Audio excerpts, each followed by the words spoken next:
Sandra Rodriguez is an award-winning creative director and sociologist of new media technologies.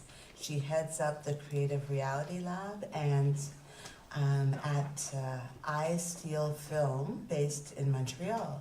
And we're delighted that she could join us today to moderate our next panel, which is called Channels on the Dial, Human and Non-Human Co-Creation from Artificial Intelligence, Machine Learning to Biological Systems. Welcome, Sandra.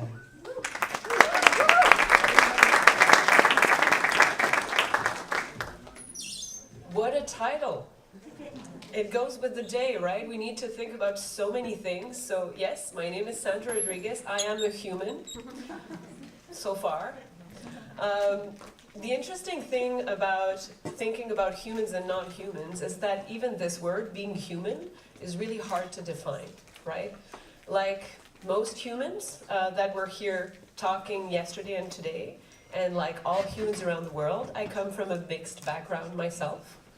Yes, we're all mixed. Isn't that beautiful? And yet we love to define things about what they are and what they are not. And that may be very human, but very problematic.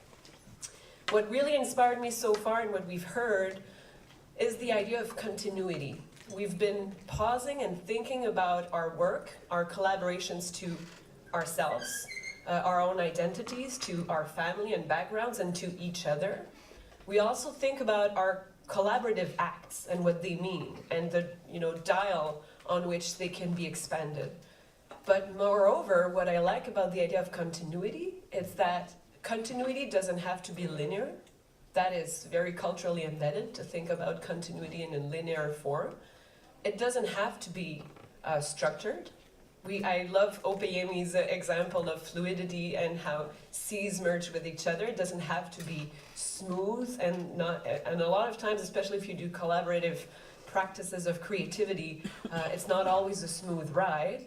But it helps us to think outside of binaries and fixed definitions of what is and what isn't.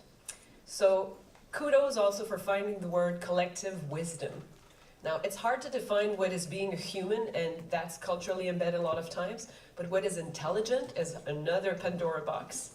So we get to explore all of this, all in a very messy format. I have a video that is maybe a key to inspiring some ideas. I was told to show somebody to cue it. When I was told that this panel was about human and without sound, please. Yes. Human and non-human collaboration. So this work of art is made by, I would say, two Dutch artists. One of them is Theo Jensen, the other is the wind. Maybe it's a Dutch wind. I don't know where that beach is exactly. But we can see this as a machine, a very simple machine that works, is functional, is man-made, but it's also playing a dance with the wind that makes it turn into life. And we see that it has a friend, and sometimes it stares at the sea and looks away at the sea. And yes, it could be debated that that is us humans interpreting what it's doing, but maybe it's also teaching us about where the wind pauses and where it collaborates with the other elements, and maybe our act of interpreting what it is and what it isn't is not only for us. There's some birds around that are also looking at this and making their own interpretation of what that thing is. So I thought this was a good way to think about co-creating with machines and with non-living systems and sometimes non-human systems. This is my cue for inviting my amazing panel on stage. They have all been collaborating with non-humans and humans.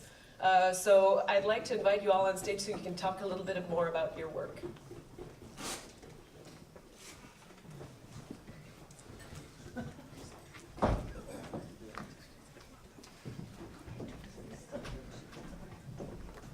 Thank you for the video. It's really mesmerizing, isn't it?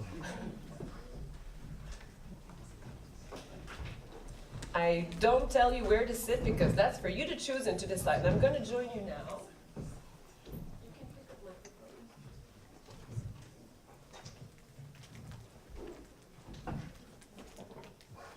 I'm going to start with Agnieszka, actually, if you want to talk a little bit. What I've suggested to them is we're going to dig into this conversation because your practices and the people and non-people that you've worked with are very different.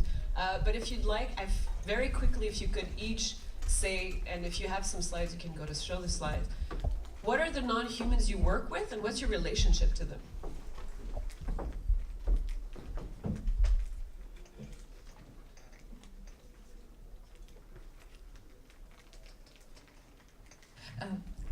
I want to show very briefly 2 points of departure from my work. This is the slime mold that I've been co-opting for collaboration. It's an very strange creature that lives on forest floors that consists of multiple cells that are single-celled organisms, and it produces the effect of collective intelligence. In some adverse, difficult conditions, it starts moving as one body, one unit, and it can even solve a maze. So it's an organism that was observed to display this collective intelligence that is now being co-opted for computation, for example. And I just want to show 2 social phenomena that inspired my work, my most recent projects. This is an experiment done on Reddit called The Place, where about 1 million people could put single pixels on a page, and people could somehow coordinate through various channels, and various phenomena emerged through this, such as cults and like some kind of phantom religions, fictional characters, and one of the most interesting ones was this void that people started to, like, some kind of, that also resembles physically like a slime mold or something. And this is a second phenomenon, which is Twitch plays Pokemon. It was a social experiment where about 150,000 people collectively played the Pokemon game at the same time, animating this Pokemon. Just very, very quickly, a couple of slides of my work. This is the project called AAI, that stands for Artificial Intelligence, and I outsource or crowdsource my works to termite colonies, first in Africa and then in a lab, at a lab in Florida. And so each of these sculptures is built by a colony of approximately 1 million termites that I supply with broken crystals, particles of gold, and colored sand, and they build it for 3-4 months. So each one, after 3-4 months, is taken out and exhibited in museums. And it's like, and there are sort of models for soft exploitation, because the termites are not aware of this. And I will talk about this a bit later. And these are negative casts of these termite mounds that we pour in Africa, where we pour hot zinc inside of these termite mounds. This is another collaboration with non-human agents, where I trained a trio of macaw parrots to bark like dogs, and we were like witnessing an evolution of a sort of a language, new language of a different species. How can one species speak a language of another one? This is a series where I'm collecting signatures of different members of social movements, communities, or people supporting one cause, and produce collective signatures. I worked with computer programmers to write an algorithm to morph thousands of signatures into one, and we've done this. This is at the Guggenheim Museum, this is at the Cleveland Museum of Art, and this is for a community of people that lives in this last island of public property in Utrecht, where the main square is being privatized. So all these people live in one building. This is about 1,000 people.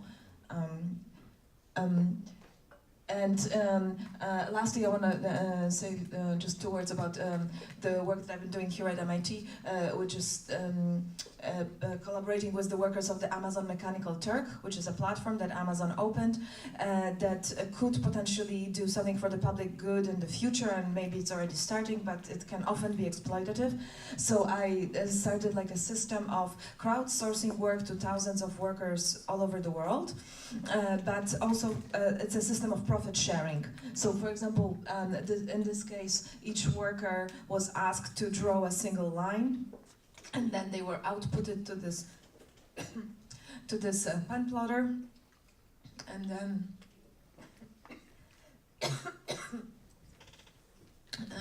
This was morphed into drawings, collective drawings.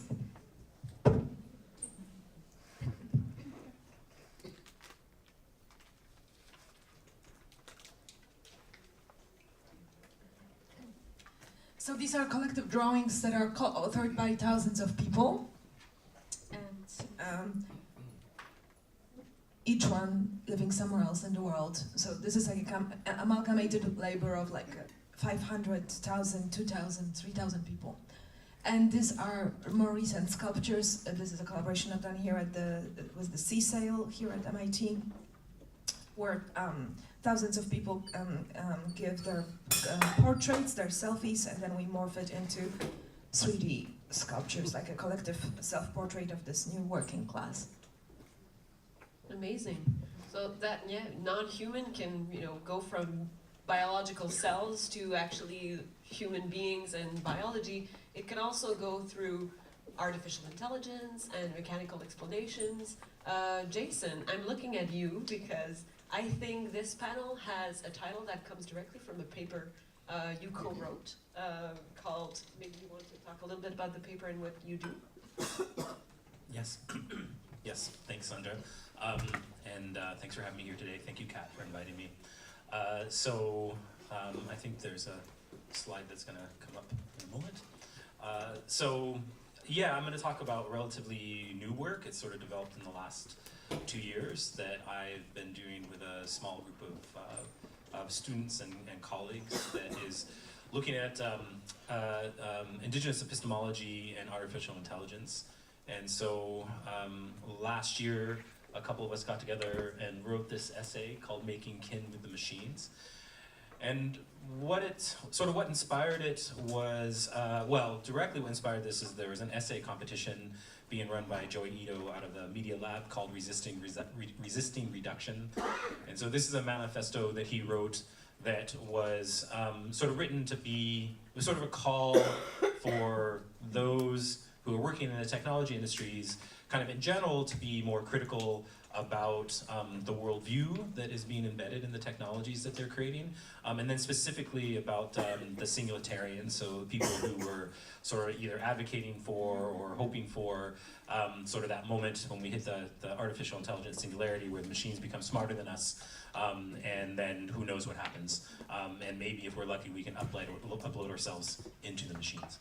So it's a really interesting essay. I recommend people go and check it out. And then he invited people to respond to it. So I got together with my co-authors, Noelani Arista, who's a professor of history at the University of Hawaii, Manoa, Archie Pachawas, who is a Cree performance artist based out of Toronto, and Suzanne Kite, who is a PhD student working with us, who is Lakota. And myself, I'm Cherokee Hawaiian and Samoan. And we wanted to think about very kind of specifically the idea that the technology that we're developing that kind of falls under the very wide rubric of artificial intelligence, sort of as it takes on more and more sort of characteristics that we might describe as lifelike and maybe even at some point human-like, that it really raises the issue for us, coming from our perspectives, of what kind of relationship we want to have with this technology. And that we wanted to draw on Indigenous epistemologies to think about how to talk about that relationship, because sort of one thing that the kind of the Western rationalist tradition is sort of driven out of any sober-minded conversation about technology and science is anything that sort of acknowledges that sort of animacy beyond sort of plants and animals, and sort of kind of, I would argue, sort of inherently embeds a primacy to the human, and sort of puts the center. It's a very sort of Christian notion, actually, right? Sort of puts the human and specifically the man at the center of creation, and then the rest of creation is there for us to dispose of as we will and to use as we will. Whereas most of the Indigenous epistemologies that I'm familiar with, and certainly the ones that are represented in the paper here, the three that are represented, have a very different way of looking at the world, and which looks at it as a web of relationships where the human is not greater or lesser than a lot of other things. In fact, a lot of times the human is stupider than a lot of the other things in the world around us. It needs to be taught sort of constantly how to be a proper being in the world. But sort of the epistemology, so the ways of knowing, and the language frameworks still retain a lot of richness for thinking about how do we describe relationships with non-human beings. So that could be plants, that could be animals, but that could be this table, that could be the rock that we we find outside. And so we basically wrote an essay kind of looking at it from Kanaka Maoli, Lakota, and Cree sort of epistemologies to just start a conversation about, at a really high order, sort of saying, look, we need other ways of thinking about what artificial intelligence might become, because the way that we do think about technology in general right now is very instrumentalist, and there's been many positive outcomes, but there's also been some very negative outcomes. And as Indigenous people, we're very aware of the negative outcomes of technology being used against us. And so we are hoping to sort of develop a conversation amongst ourselves first, and then bring that conversation to a wider group about how we might think about developing a relationship with artificial intelligence. Is it something that we need to be thinking about as kin? And how does that help us sort of determine the ways in which we go about designing the technology and building it and then using it? I was not wanting to cut you, but wanting to make sure that we do keep some of this for conversing all together about the different approaches we have to this co-creation with non-human systems. But you did point to something super important, which is language. The way we talk about intelligence, about humans, about who's the author and who's the creator, is also the way we perceive them. And so it's good that you're giving the microphone to Sarah, because Sarah, you have been stressing an important point with your own work as well, which is the fact that even perception is something collectively constructed. The definition we give to perception is something constructed. Can you expand a little bit about your own work and your relationship to non-human systems? Sure. I think I collaborate with non-human systems all the time. Like speaking into this microphone is a collaboration with this system, such that you all can hear me, and I hope you can. I think that's a little bit of a blurry thing to distinguish, right? Which systems are human and which are non-human. I primarily study the brain. I'm a computational neuroscientist, and so that's a huge and very complex system, forming the basis of a lot of what we consider our humanity. But it's something that we still haven't been able to describe or fully comprehend. And so equating the human with the comprehensible is another fallacy that we need to make sure we move away from. But in that attempt to understand and characterize the brain, I study perception.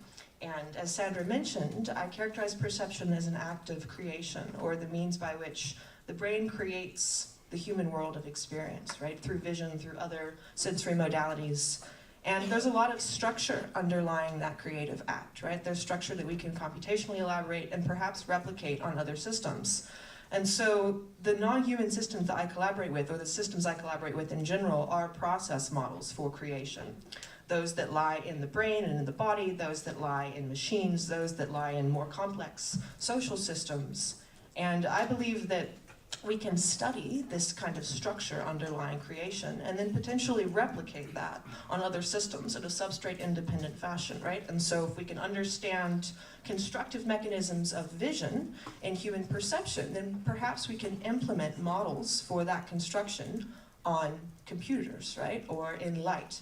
And so achieve this externalization of the type of creation our visual system does, and be able to have a relationship through something externalized that's normally so intrinsic to our experience that we don't even recognize it. And so some of my artwork tries to do this at a very fundamental level with respect to perception, but we can also apply the same approach to understanding structure underlying artistic creation, and recognizing that we tend to romanticize the human act of art making as this spontaneous outpouring of creativity, right? Some kind of last vestige of the truly human in this age of increasing automation. And as soon as anyone starts to mention process, we have this knee-jerk reaction a little bit. We're like, oh, that's something machined. That's something we want to seek refuge from in art. But if you speak to any artist, their relationship to their process is a very intimate thing. It's the point at which they feel like they and their work are engaged in this act of creation. And it's also a structured thing. And in my work, I try and understand the models and the structures underlying human artistic creation, and then see if we can replicate at least facets of them on other systems. And so as artists collaborate with some part of ourselves, replicate it externally. And so I think, once again, the binary, the human, non-human binary is very, very nuanced, right? So if you can capture, using machine learning, some component of human creativity or human structure, externalize it, collaborate with it. Are you collaborating with a human system, a non-human system? Does the designation really even matter? And should we just be thinking about languages that map from intelligence to intelligence and how we can interact with these systems as an entire community? I don't know if you remember, I said, do you have a quick word? What's the non-human system and what's your relationship to it? I guess it's a complex relationship. And there are a lot of tensions in between the binary, the non-binary, trying to find more fluid ways of thinking about the definitions. And I have to say, and that's like my mea culpa, but partly when I do want to think completely freely of the authorial view, there's something that does come with the authorial view, and that's responsibility. And suddenly, if we are leaving certain systems out there to make decisions, and whether these systems are human or non-human, who's responsible? So I'm not daunting on you the serious act of having to maybe bring back to reality of certain decision-making of these processes, but how would you go about your own relationship to non-human systems, and where are your hopes and fears? Thank you. I'm Emily Bell from the Town Centre for Digital Journalism, and I love the fact that you think that a journalist in 2018 is going to bring people back to reality, because we've been at some distance from it in my profession for some time, and we don't feel like we're getting any closer. So I could listen to my far more qualified and interesting and creative panelists all day on this, because nothing occupies our work as much as this question, because the inception of journalism is really about the mechanization of kind of human expression and the industrial production of news. If you look at the style book of the New York Times or any news organization, or the AP style book, it is there to impose a kind of structured data on human expression. Who, what, when, where, why, 17 to 33 words. It's a kind of a code. So we come from this idea that journalism is actually about trying to impose structure and mechanization on this business of amplification of fact, opinion, etc. But let me take you back to May 2016, when Gizmodo, which is a technology blog, ran a piece about a disaffected curator who had been employed by Facebook to rank news stories. And the disaffected curator had spoken to Gizmodo and said, we regularly downrank news stories within the news algorithm at Facebook that are on the far right. Now, there are actually good reasons for this, which is if you're trying to eliminate totally fanciful narratives, you will find more of them. This is not just me, because I'm a lefty from The Guardian. There's research. There tend to be more of them on the hyper-partisan right than the left. This kicked off a cycle of activity which we are still unpicking now, and which has really brought this question about who is responsible and where is accountability in our news system and our human expression, and who gets to say who says what, and is this a human process or is it a mechanical process? Because Mark Zuckerberg was appalled to learn.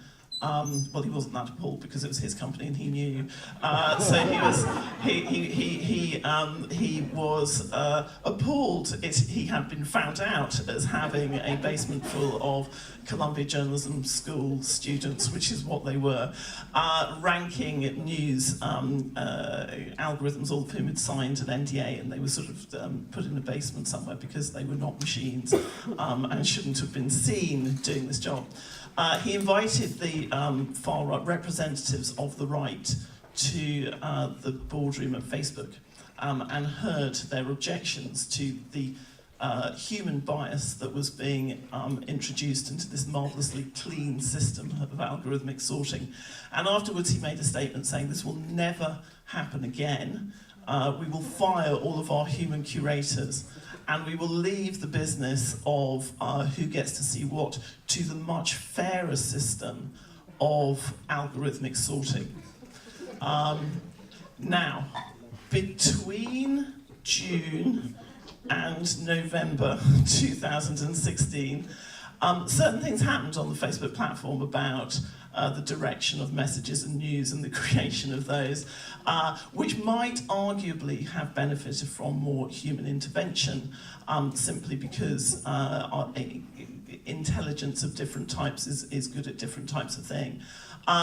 But that responsibility of how we see the world around us, how we tell those stories to each other, what we think of as truth or whose version of the truth, has now become not just a central issue for nerds in journalism schools like me, it's actually become a central preoccupying question for governments, human rights organisations, Google, Facebook, Twitter, probably Pinterest, I don't really know, for this whole series of actors. So as sort of a very fringe, my own study has always been in this very fringe area, if you like, of how should journalism be automated, what are the kind of interesting systems we can work with and the creative ways we can work with that.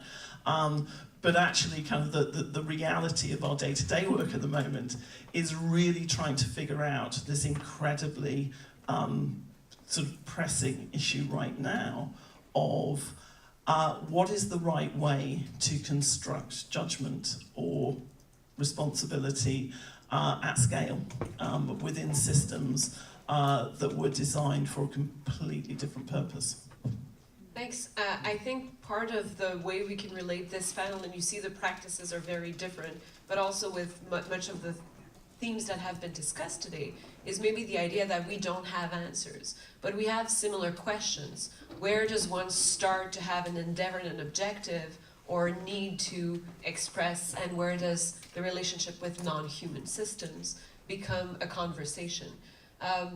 I do think, Agnieszka, you had another video that you wanted to show, and maybe I could jump on this with the notion of agency that you brought back. The first time we all talked together, because we had no way to talk about termites, AI, machine learning systems, and bots in similar terms, we started talking about agents and the diversity of agents. So I like this notion of agency. Maybe you want to expand on the video you want to show and sure. So the reason why I got interested in collective intelligence and the very complex hybrid agency of the situations is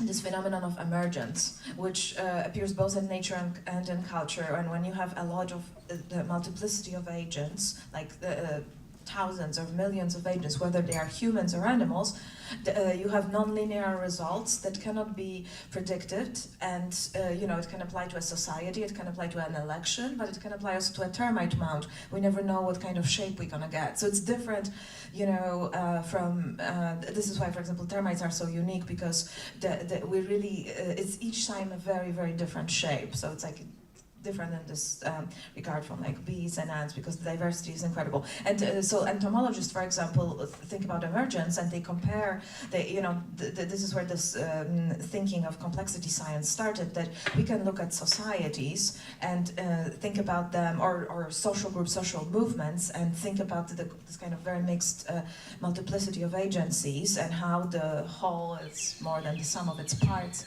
Oh, you can switch up to something. And how basically, for example, looking at a single termite mound, entomologists can look at it as if it was like a cartoon character, and say certain things about this colony. And even though it's the same species, each colony is a little bit different. One is more slow, one is more dynamic, one is more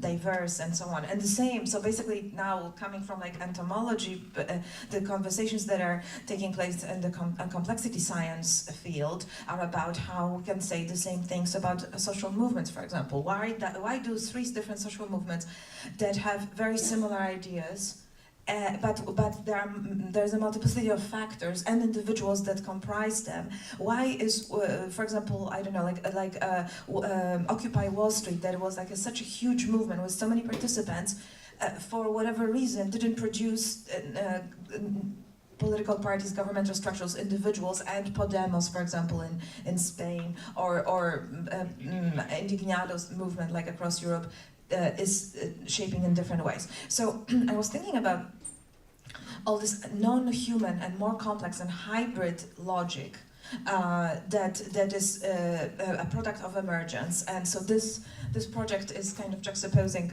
and fusing these things together. So this is also something that I did here at MIT, and with my wonderful collaborators, Adam Horowitz and Agnieszka and Gary Sam. Yes, exactly. So we did this project, which is called Animal Internet, and it's based on another social phenomenon between nature and culture, again, kind of hybrid situation, of how people started tracking animals and following animals online. So started with scientists that tag animals, like they put like chips or like tags on them, but then they allow for online tracking, like migrations of birds or other species, or and what happened is that scientists started installing webcams in remote places that normally cannot be accessed by ordinary people, and these webcams are broadcasting, and what happens is that completely wild animals, like a tiger in the jungle or like a polar bear in the North Pole, are being followed by thousands or hundreds of thousands of people. They get parallel lives, they get names, Facebook pages, fan pages, and this becomes this kind of hybrid augmented reality of sorts. So this project is entitled Animal Internet, and you can see two broadcasts from real webcams that are accessible online, that are just like live broadcasts of a tiger in a jungle in Thailand and of a polar bear. And they are juxtaposed with, oh, I'm sorry, can we play this again? And they are juxtaposed with two other webcams that we installed here at MIT, and we basically built collective Tamagotchis. So you're probably all familiar with the Tamagotchi was this toy that for some reason was pretty ugly actually, but a very interesting idea of an animal or egg that we could nourish, tend to. But strangely enough, the design was not really appealing, and I was thinking like, what an interesting potential this is, especially when you can think about a social movement as a collective Tamagotchi, or better, planet Earth. That is also like an egg. It's also a collective Tamagotchi that we have to take for a walk, feed, and you know, it's us who has to take care of it. And so what we did is we created these two artificial animals. This one in the top left corner and the bottom right. So this is a robotic animatronic animal with fake fur. It's a faux fur, that is completely crowdsourced to the workers of the Amazon Mechanical Turk platform. So online workers all around the world were sending us information through this labor platform, how they are feeling, if they are tired, hungry, angry, happy, peaceful. And these feelings were aggregated and they were powering the movement of this animal. And we built like a kind of natural sort of jungle situation that for people, so this was then put online. So for other people who are watching this broadcast of online animals, it wasn't really much different from other animals, could be an animal.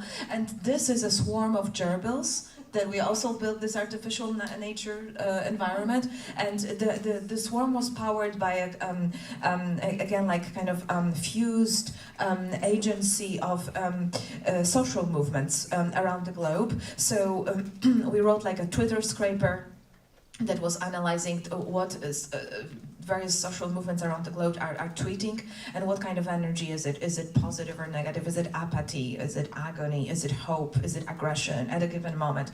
But in this case, it was translating to a movement not of a single organism, but of a swarm.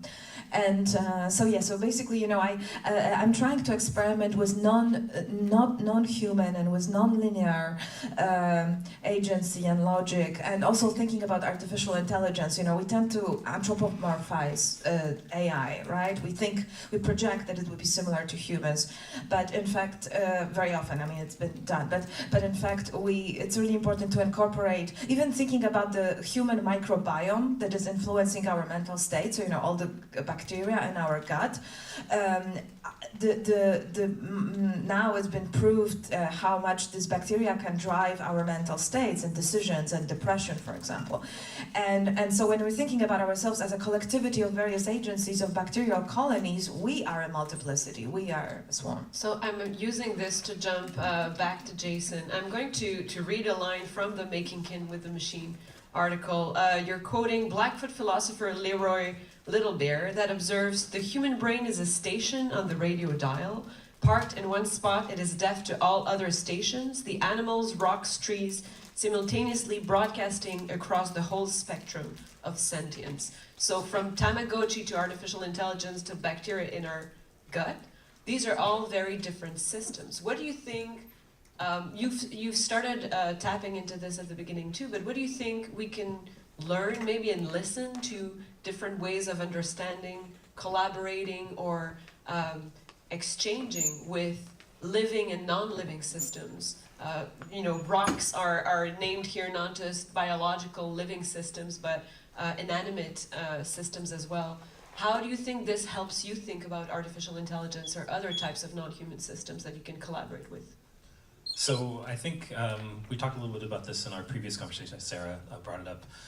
You talked a little bit about it now, about this idea that, you know, that intelligence is not this thing that's possessed by me as an individual. It's actually possessed by the systems in which I'm embedded, right? That I'm one part of, but these systems are what are helping me express my intelligence in this particular context. So I think that, you know, what brought me into this sort of current line of thinking was looking at Indigenous philosophers like Leroy Little Bear, and really sort of trying to listen to how they were talking about how to sort of like perceive the relationships around you. So whether it's with other humans or whether it's with stones, and sort of understand the roles that those entities play in the kind of the ecosystem that you're a part of.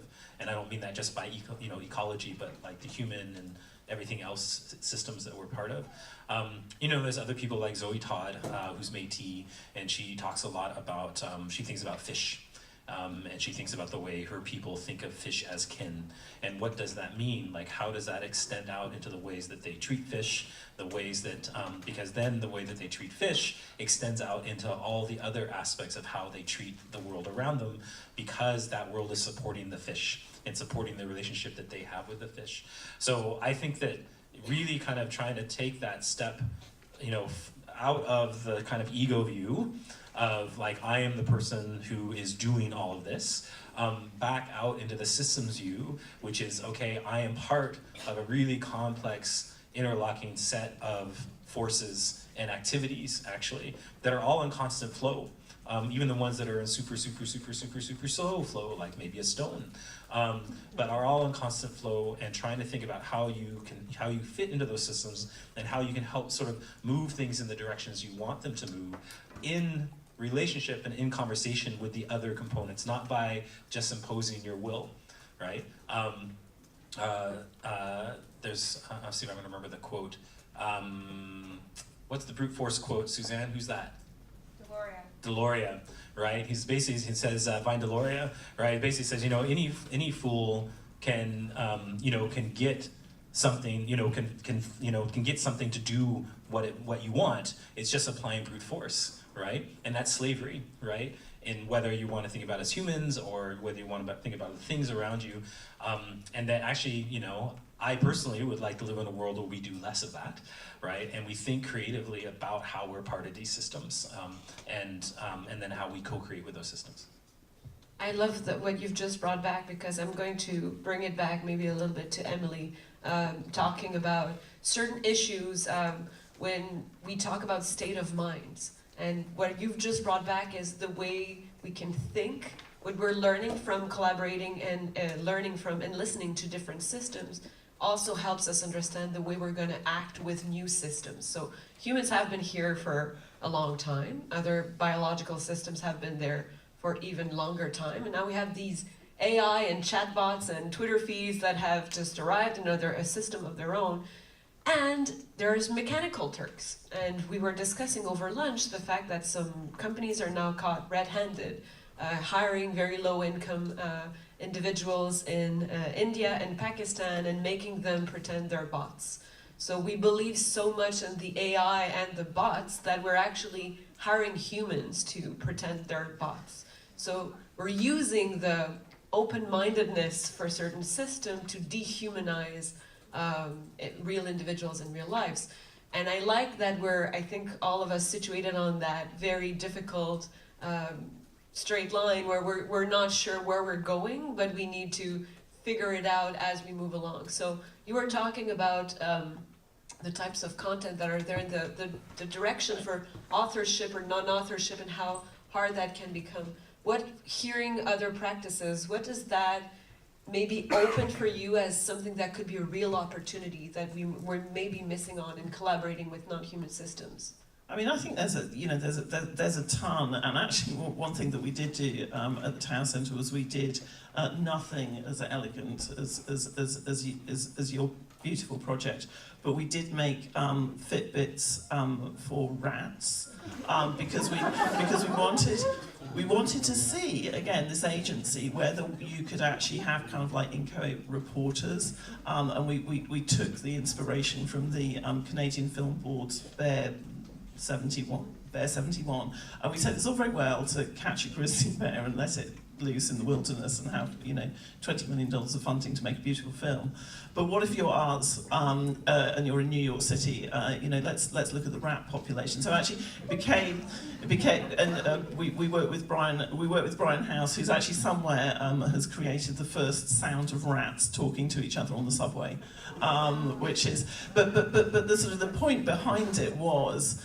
what reports out stories, and how can we think about kind of structured data coming from different things to tell different stories. And actually it's pretty interesting because rats can go places in New York City that most people can't, and most people in New York City want to know where the rats are, or don't want to know where the rats are, because the answer is they're right there.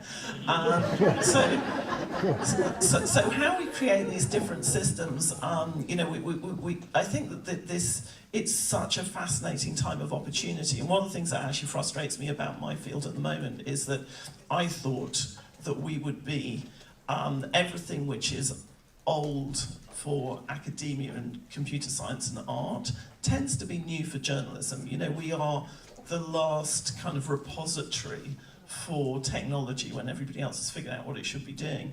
I think we can also get we tend to get swept up in the threat as well, right? So there's a project in China at the moment between the Xinhua news agency and the Chinese government and Alibaba, which is called the Media Brain, which is the first AI-centric newsroom. And I haven't actually seen it, so I don't know whether this is actually anything more than a press release, but it's certainly possible. And the idea is that in societies where you have no boundaries between public, private, government data, where you have 100% surveillance, and you have the ability to automate production of stories, you can spit out. So if you drop litter on the street, there will be a picture of you dropping litter on the street, and facial recognition technology will pin you to an address, and a story will be written which will actually be spat out on the Xinhua news agency. This is not a joke, this is actually happening.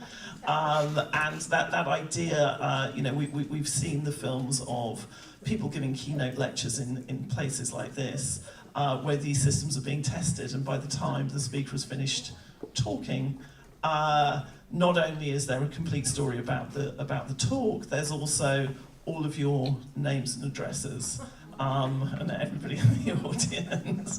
So sorry, I know journalists always drag it back to a dark dystopian place. There are so many things that we can be doing with AI which are beautiful and creative, and which actually build on the kind of amazing work that you guys are doing, and that's the exciting part about journalism.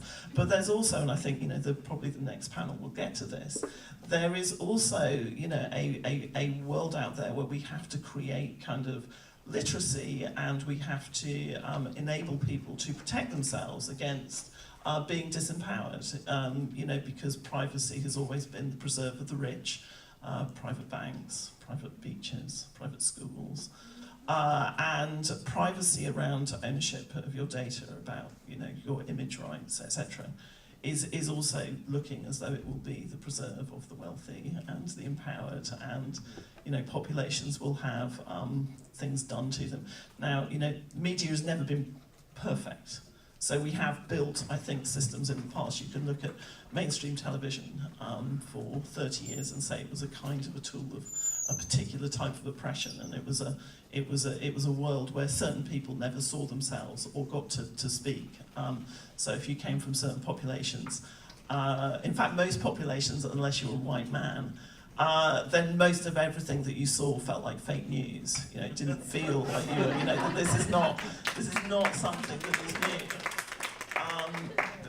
So I think sort of one of our jobs in training journalists, and I hate the phrase media literacy, but it is to create a new kind of literacy and a new sort of system of empowerment. And I think we need all of your work to inform that, because we are the blunt end of the instrument. We're the kind of the mass market implementation of all of this. And my worry is that actually sort of journalism is disempowered at exactly the wrong time. It's needed disempowering for quite a long time, and suddenly the moment at which actually we really need the accountability, the literacy, the tools, we find ourselves not just on the back foot in terms of monetary resource, but also in terms of agency, because we are a threat to these other systems. And we're going to open it for discussions with the audience as well, but before we do, I just wanted to know too, I like that when we're going really optimistic, we're thinking about all these potential for domination that these systems, and bias that these systems also can show. And on the other hand, Sarah, you reminded us about something that always scratches the back of my brain when we talk about artificial intelligence. Why does it have to be human? So we're learning, there's multiple other forms of intelligence out there that we could be emulating just as well. You've tapped into this a little bit, but I'd like to hear, on the optimistic side as well, we talk about machine learning, but what have you learned from working with machines to try to understand the brain? What do you learn from machines? Sure. I think I learned something that I hope we all come to realize or think about in the next 50 years, is that I think we're going to see something like the equivalent of the Copernican revolution with respect to intelligence, and have hopefully an awakening where we say, wow, we've been thinking about all of this with respect to the human mind for centuries, right? And there are already intelligences around us that are not artificial, right? And we don't have good mappings between us and those intelligent systems. And when I encounter people doing work in AI or work in machine learning, My main question is like, what do you want to make? Most of this right now, most of what we're talking about is a discussion of building systems that do something for us, either solve our existing problems in existing systems in the media, on the internet. What about systems that create on their own and form ecosystems of creation that we can interact with? And then this is an area that we kind of don't breach when we have these conversations. And I wonder if there's something kind of intrinsically terrifying about it. If we built a system that would be out of our control, or if we could understand a generative model and then set it free, what would happen? Do we have tools or languages for thinking about that?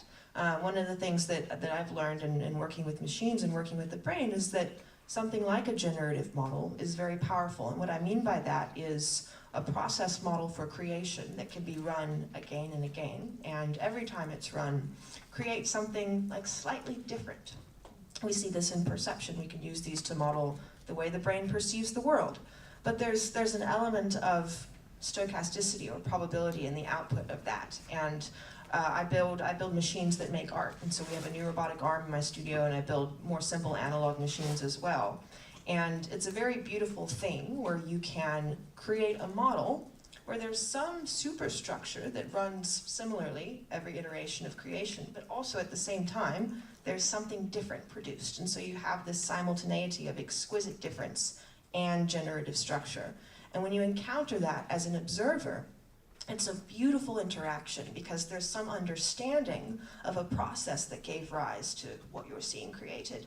But there's some surprise in the little details of what's been created, something unpredictable. And you find yourself on the edge of your seat, both with a deep kinship to the model that's doing the creating because you have some understanding of it, but also with some unknown, and what's going to be the output of this. And it's very interesting to me to think of building systems with a true creative intelligence, which means that we're not dictating that which is created, but we're setting in motion and helping to emphasize things that already exist that can do this creating, not in ways that we already expect, which brings into question things that Emily has been discussing, as to the ethics of this, and how do we decide what models to put out in the world to become agents and to act on their own? Whose decision is that? What principles guide that decision? I think these are conversations that we should be having if we truly acknowledge these intelligences as others, and if we're deeply comfortable with that. Decentering the human from the authorial position, thinking about processes, thinking about embracing the unknown. You don't know what the creative output will be and you're just embracing it, are deeply, deeply embedded in the co-creation discussions we've been having for the now almost 2 days. So it starts off where you're all working with very different approaches to collaborating with humans and non-humans, but I think we can really open it up for the diversity of the people in the audience as well. How do we start thinking about this? We have time for a couple of questions. 10 minutes for a couple of questions, which is good enough if we can identify quickly who wants to ask a question for this panel.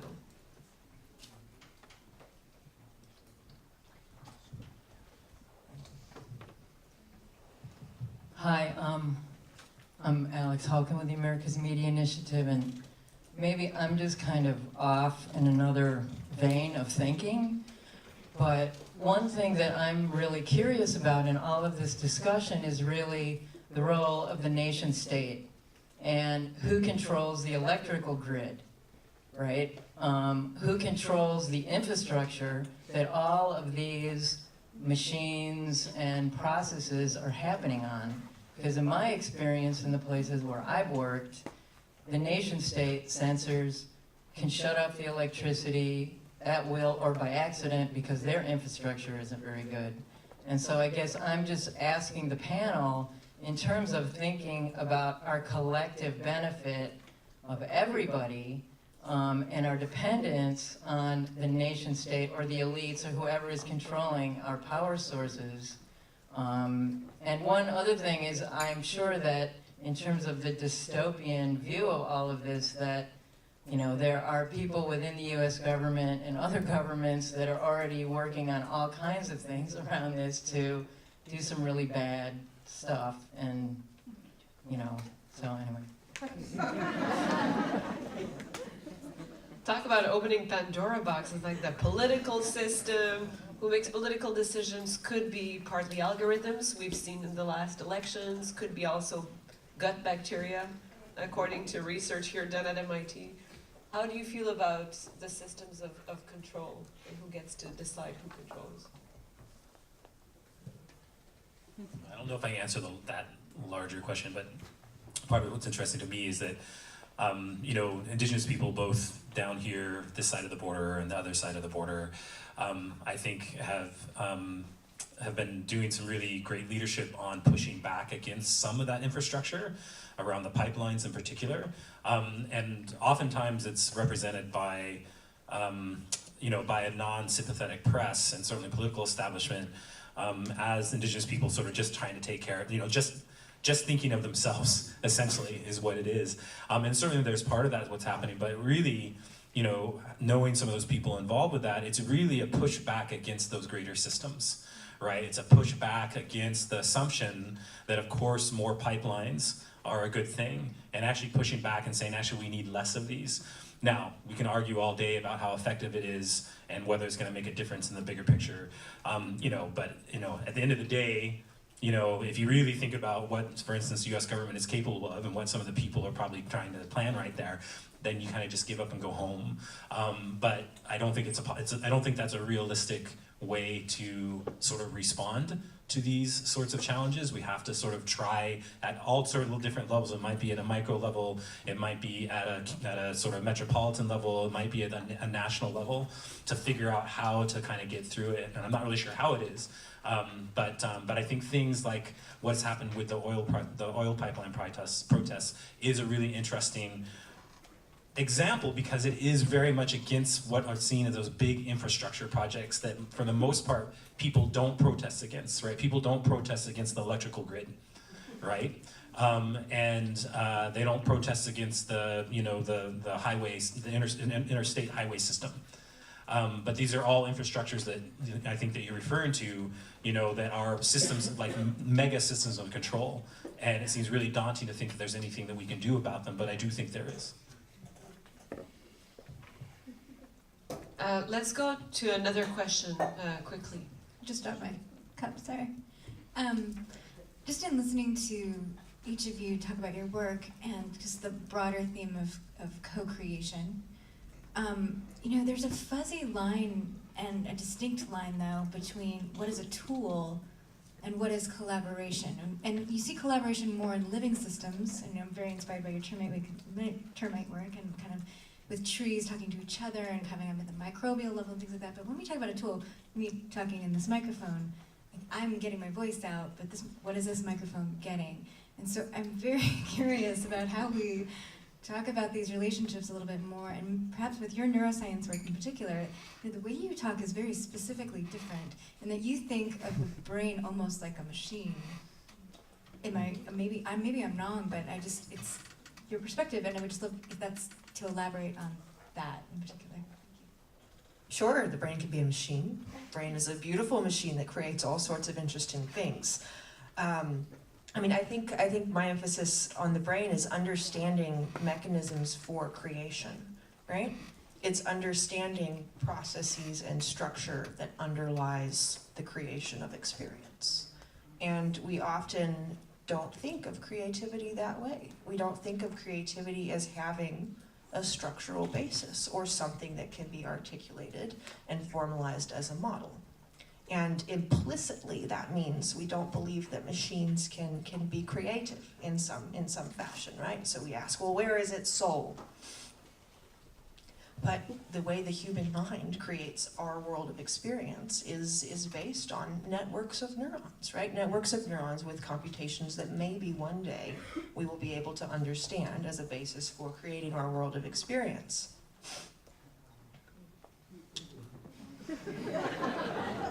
Each answer prompts new questions. I'm loving this. Kamal.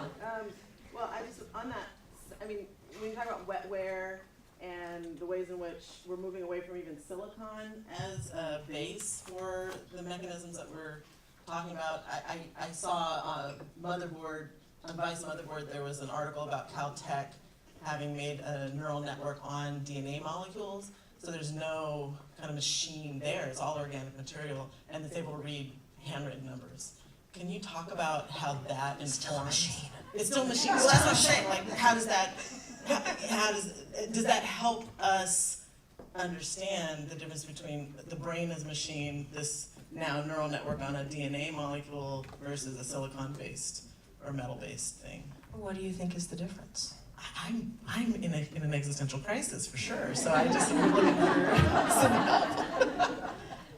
A really interesting phenomenon is to train some sort of generative model or some neural network on your own work as a writer, as an artist, or a scientist, and then run this thing on a computer and see what it outputs, and have it output something that feels like you said it, but you haven't yet. But it is as though it ran you on another platform and you're reading your own writing that you never wrote. It's fantastic. Highly recommend. But the only thing about that is that it's based on historical data, so therefore does it go back to, is there ever an original thought? Sure. Well, how did you produce your original thought, right? What is, over the course of your life, you've experienced a huge training set, and it's the combination of that training set with built-in infrastructure, even if that infrastructure is the capacity to learn programs on top of training data, right? So meta-level structure that enables learning over structured data. And so our goal as machine learning researchers and people in AI is to understand, okay, what is the nature of structured data and an interpretation system, and how does the interaction between those two things in an act of creation, if you will, give rise to that which lies at the interface of us and the world, right? And how can we replicate that process on other systems? I'm gonna bring back the microphone that I stole away from you without seeing you, so sorry about that. That's all right, I wasn't standing up. Mark Glassman, Ryerson University. So my question is a little bit different. I mean, I've been loving all the discussion around AI, but I'm also interested in mapping. And it occurs to me, we've been talking about humans. Agnieszka did talk about termites and parrots barking like dogs, which actually I found fascinating. And there has been some discussion about the human brain. What I'm considering, and I was wondering if you could talk about this, is the animals, mapping animals. Over the course of the next 50 years, won't we actually do that? And won't we actually know a lot more about animal intelligence? And will there not be attempts, and in fact, probably successful attempts, to actually have co-creations between, say, cows, pigs, name them, and any of those? Can we talk about that? Especially considering, I consider humans as animals, so. Yeah, so do I. It's a very interesting question because it's about this border between kind of human creativity and non-human creativity, and when did actually human creativity start? And what is really interesting for me in the most recent discoveries of paleontology is that we used to think, like, looking at the cave paintings of like Altamira and Lascaux, until very, very recently, like maybe 10, 15 years ago, the earliest examples of human creativity were situated somewhere maybe 25, 35, maybe maximum 40 years ago, and now this date is being moved by almost 100 years, and this is just the result of the last 15 years of paleontology. So now not only we know that human intelligence of like Homo sapiens that was already pretty similar to our contemporary creativity. I mean creativity in a broader sense, also development of tools and but also writing, and now very recent discoveries draw our attention to the fact that this new creativity started somewhere maybe over 100,000 years ago in Africa, and there are even like examples of early proto writing that could be dated back then.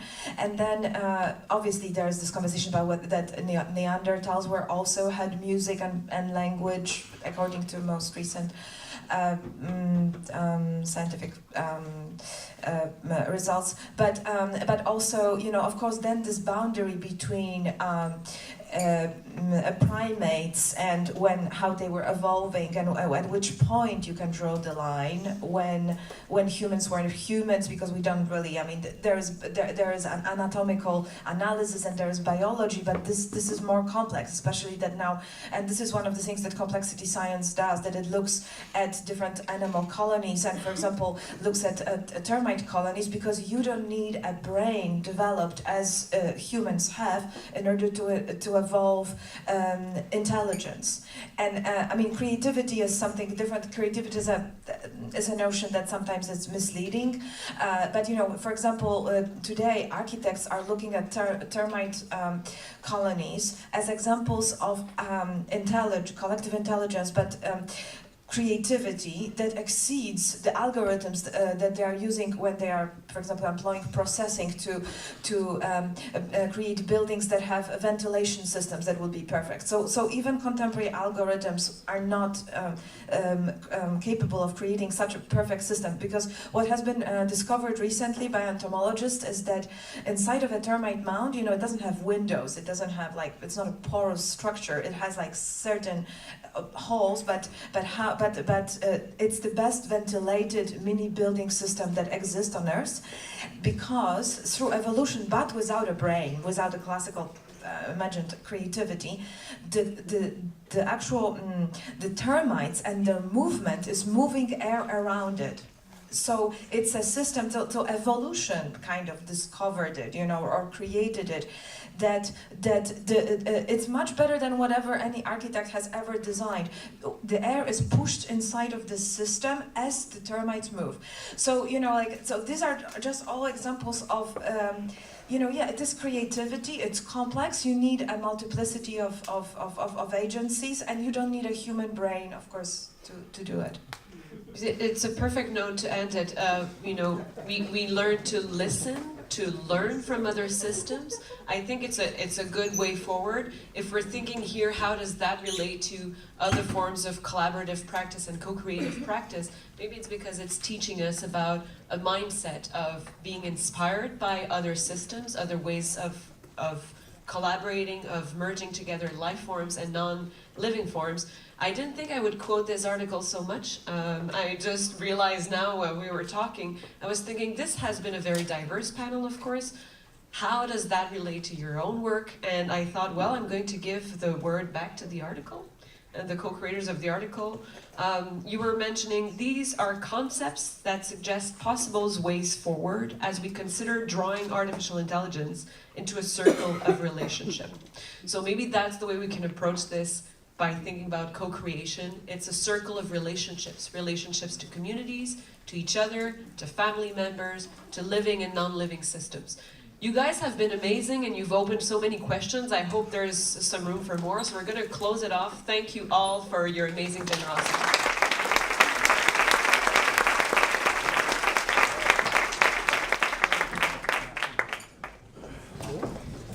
I think you're so right about this panel opening up so many questions, and there was quite a bit of a lot of thought experiments happening during this panel as well.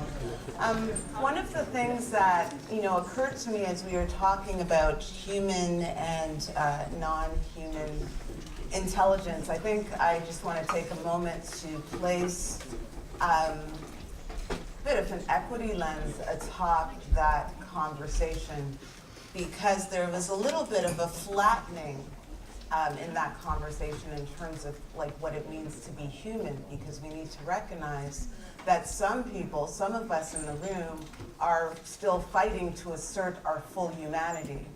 And so some really clear boundaries need to be drawn around what we mean by human, and there is some validity in actually asserting our humanity. Not so long ago, there was a woman named Sarjeet Bartman, and science, actually using a scientific lens, she was deemed to be not wholly human. In fact, people who looked like me were deemed to be 1/3 less human than the rest of the population, and this was used to justify the African American slave trade. And so because she was deemed not to be fully human, when she died, her labia and her vagina, they were cut off and put in a jar and placed in a museum in France. And when Nelson Mandela actually became the leader of South Africa, he liberated her parts and reunited them with the Khoi people so that she could have a proper burial. And we also know that indigenous peoples have been positioned as being savage and not human. And so when we talk about, you know, these ideas of being very open to blurring the lines around being human and non-human, we need to understand that we have different histories of our very humanities being under attack. Yes.